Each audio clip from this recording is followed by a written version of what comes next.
l'exercice 3, on considère un programme de calcul. Un programme de calcul qui est écrit dans Scratch et on vous dit que les lettres X, étape 1, étape 2 et résultat sont des variables. D'accord ? Vous vous rappelez, une variable, c'est comme une petite boîte qui peut changer de valeur au cours du programme. Quand on met une nouvelle valeur dans la boîte, elle écrase l'ancienne valeur. Donc on va le lire, ce programme. Quand drapeau vert est cliqué, demandez, choisir un nombre et attendre. Donc là, quand cette instruction, c'est le lutin qui dit choisir un nombre et attendre. Et celui qui est en face de l'ordinateur va choisir un nombre.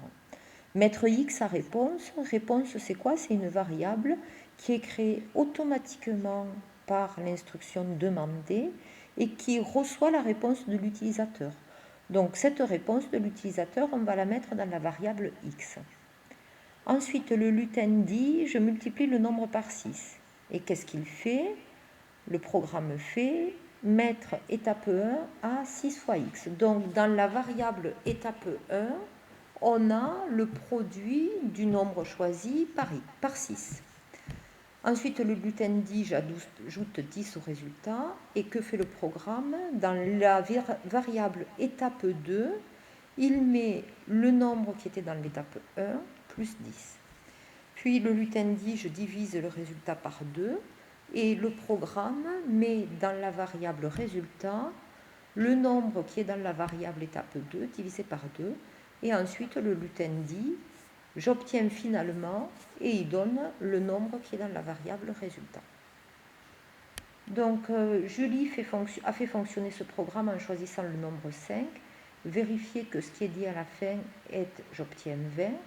Alors, donc pour 5, qu'est-ce que ça donne, ce programme? Donc, dans réponse, on a 5. Dans la variable X, on a aussi 5.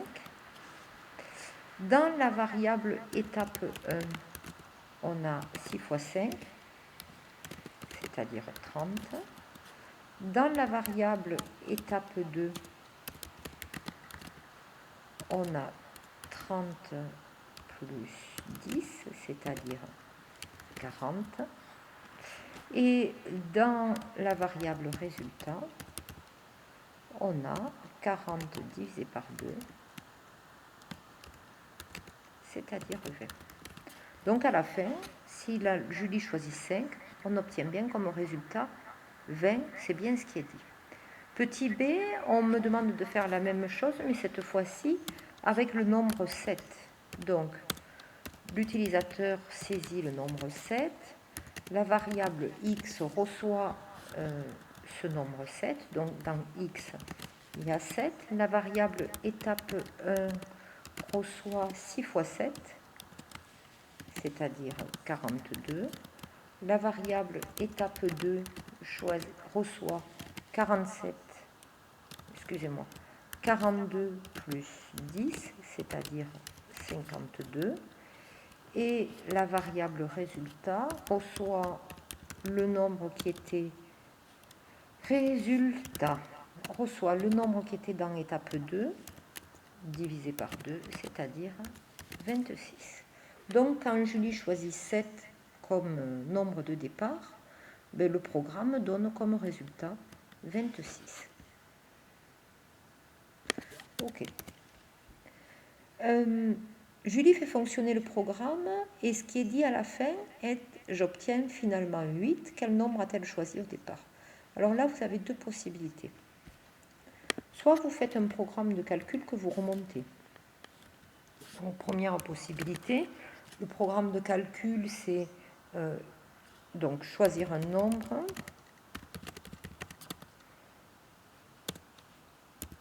le multiplier par 5,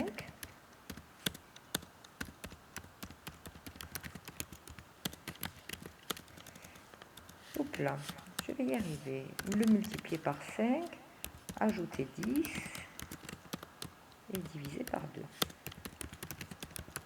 Voilà le programme qui correspond aux instructions. D'accord? Donc nous, on obtient 10 et on va remonter le programme.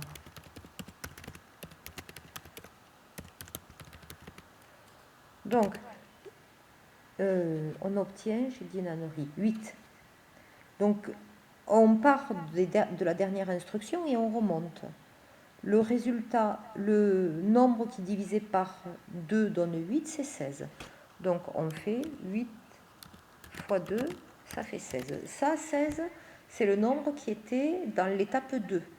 Le résultat, c'est 8. Donc, le résultat que l'on a obtenu, c'est 8.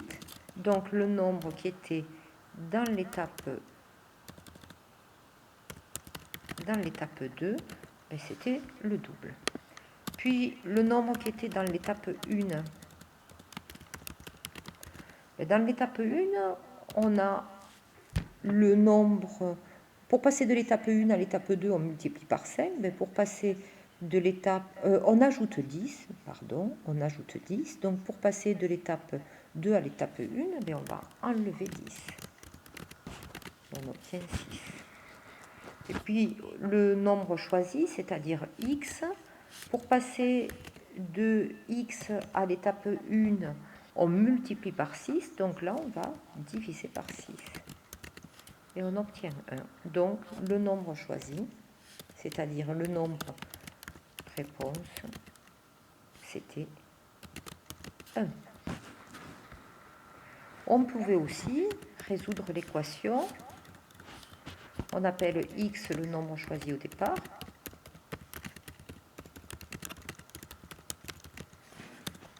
Le programme calcule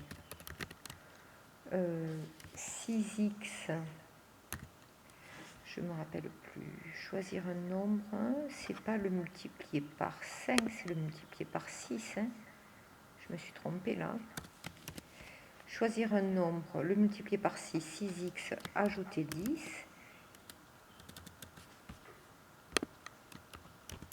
Et tout ça divisé par 2.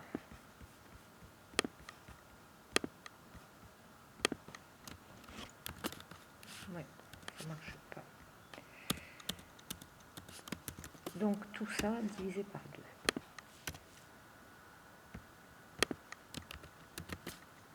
2. Ok. Donc en fait, je peux résoudre l'équation.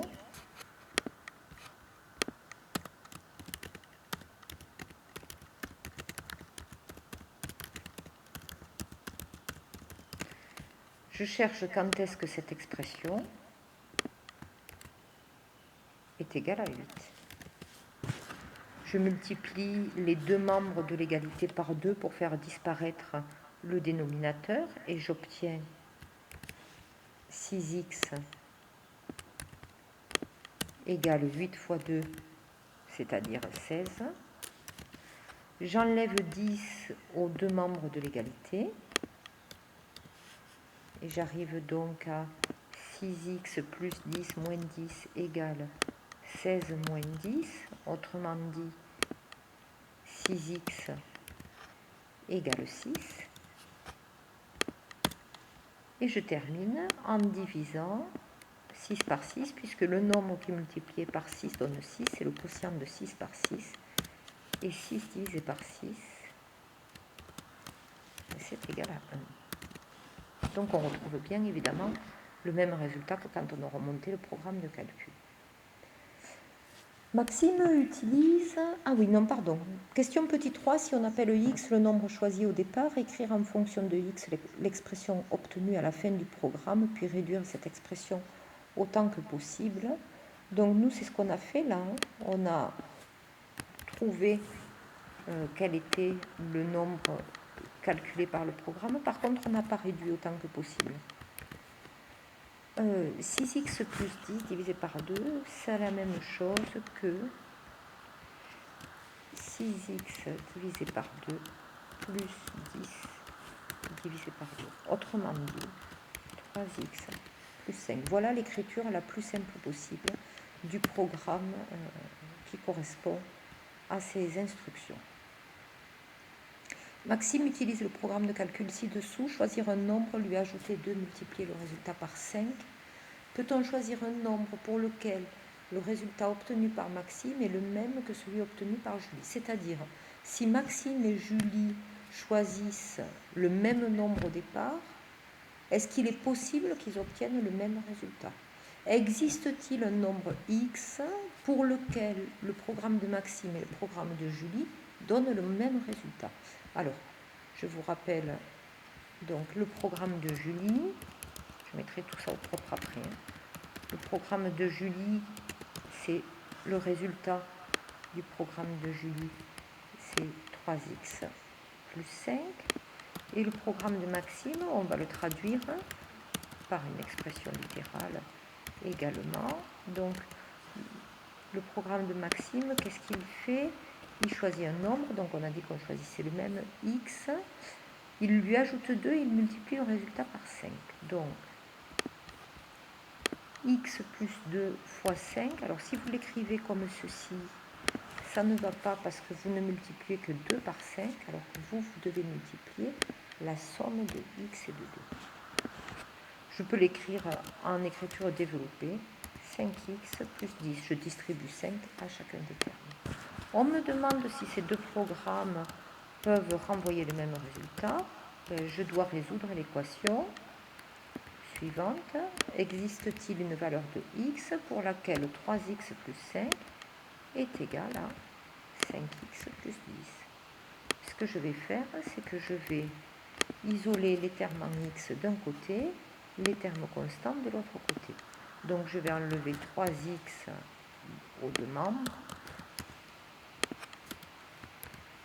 ce qui me permet d'obtenir dans le premier membre 5 et dans le second membre 2x. Et puis ensuite, je vais enlever 10 aux deux membres, ce qui me permet d'obtenir pour le premier membre moins 5, pour le second membre 2x, ce que je peux écrire d'ailleurs 2x égale moins 5, c'est la même chose, et d'écrire moins 5 égale 2x ou 2x égale moins 5.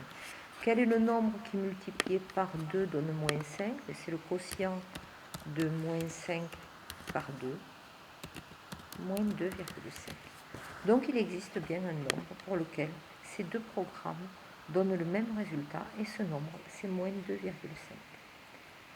Voilà, la correction est